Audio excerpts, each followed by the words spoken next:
guys about the same there. Hearing you fellows about the same, Roy. Oh wow, that's not bad going, is it? Obviously the backscatter runs better up here than down below as well. Everything is better up here. You know, I'm sitting here scratching my head wondering why. Well, you had me worried then. I wonder what you was going to say.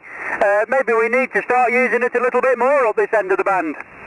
Yeah, it kind of looks that way, you know, because the signals are a lot stronger for some reason there.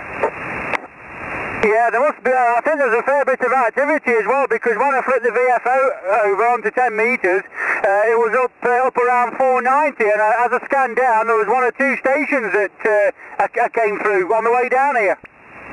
Yeah, I was scouting around up here a little bit there. Yeah, there's quite a bit of DX up here. I don't know, I heard a Papa station up above 400 there. I don't know where he would be at, but he was really coming in strong.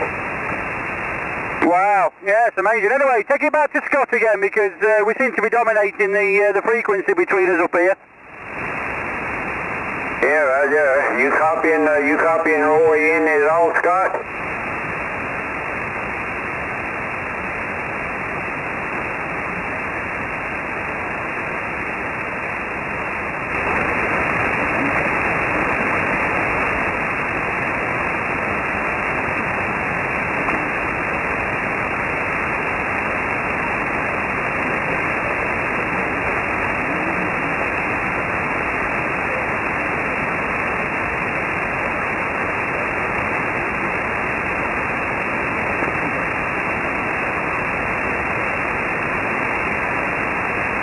Yeah, that's the way they're receiving you too, Scott. They know you're there, but that's about it.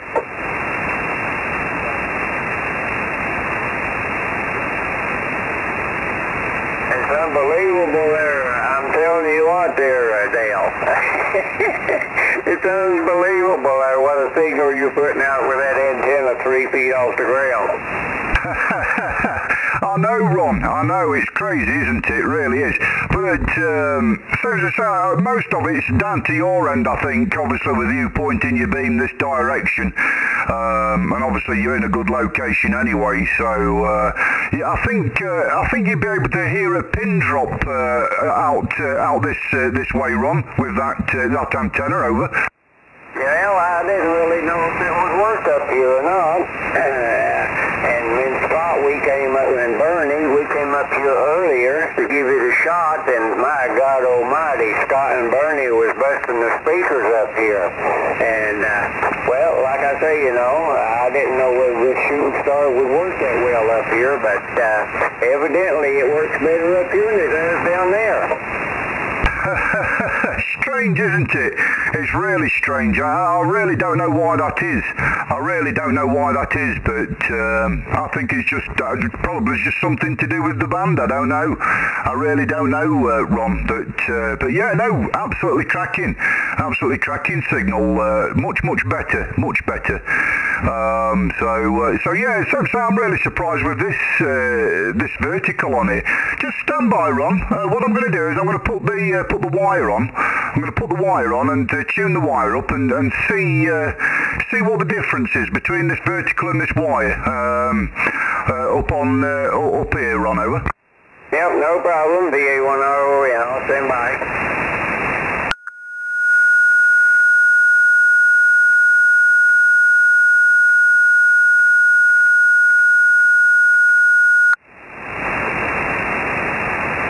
va1ron, Mike 3 Delta Alpha Fox. Right, this is on the wire, Ron. Are you receiving on this one, over? Well, I'm receiving you there, Dale, but not as nowhere near as strong as the vertical. Yeah, well, you're about the same. Yeah, obviously the vertical's a little bit better on the receive and transmit, but very marginal, very marginal. So, you know, I mean, I think this wire that I've got up, I think it's directional. I think it's to the north and to the south mainly that it's directional to. So obviously east and west, it's not too clever. But anyway, I'll put the vertical back on.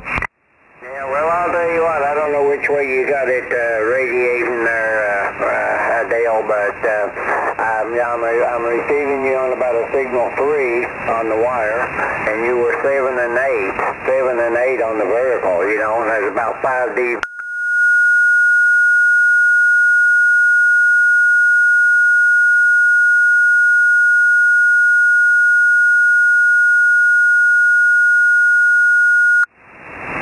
Right, okay, now we're tuned up, so yeah, okay, so obviously the vertical's a lot better then. Probably got a little bit more gain behind it.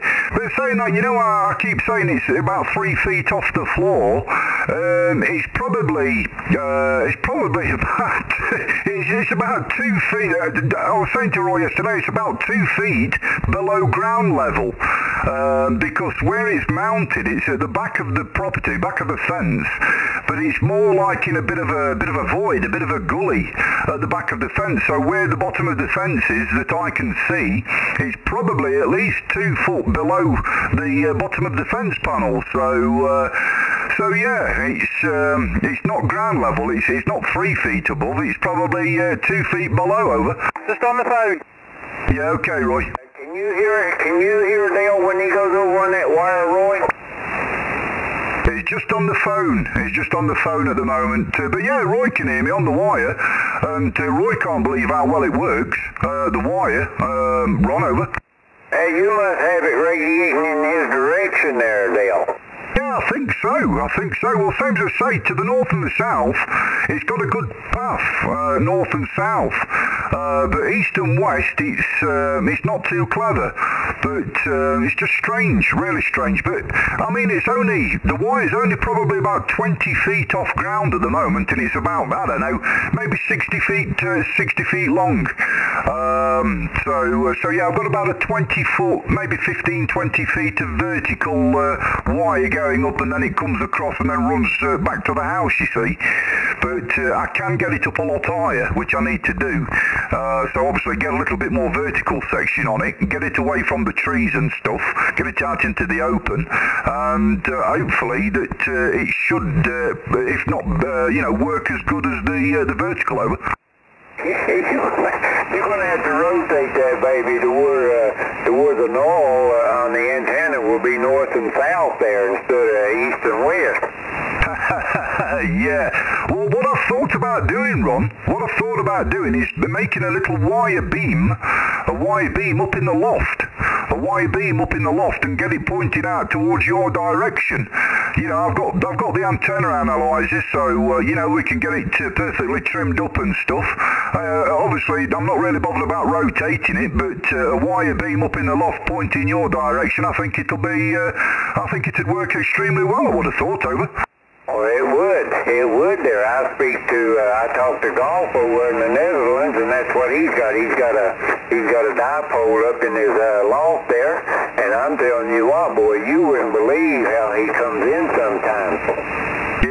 Yeah, that's right. Well, people, when you say to people, I've got a wire antenna, and they just laugh at you, and you think, a piece of wire, you're not going to get, you're not going to get 5 miles down the road on a piece of wire, but yeah, it's strange, isn't it? What a piece of wire can do.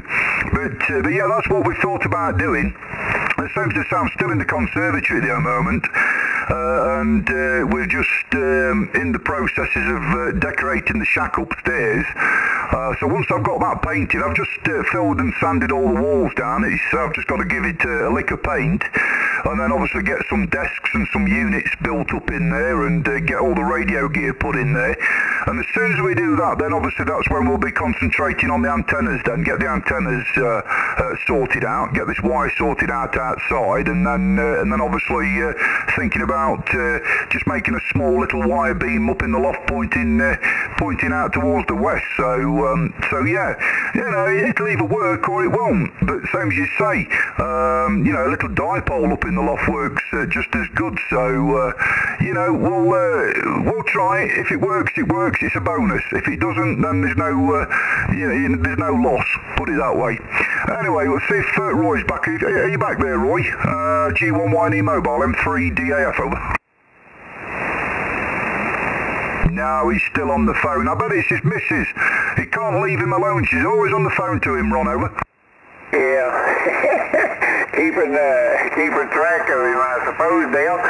Just a minute, do we have a station come in on the side? Go ahead.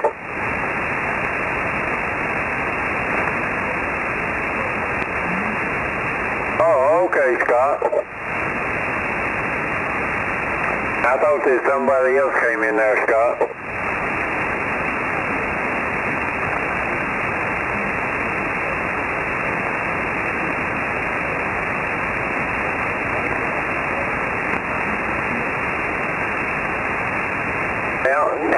Just jump in there, blow feet there, Scott. That's all I know to tell you, buddy.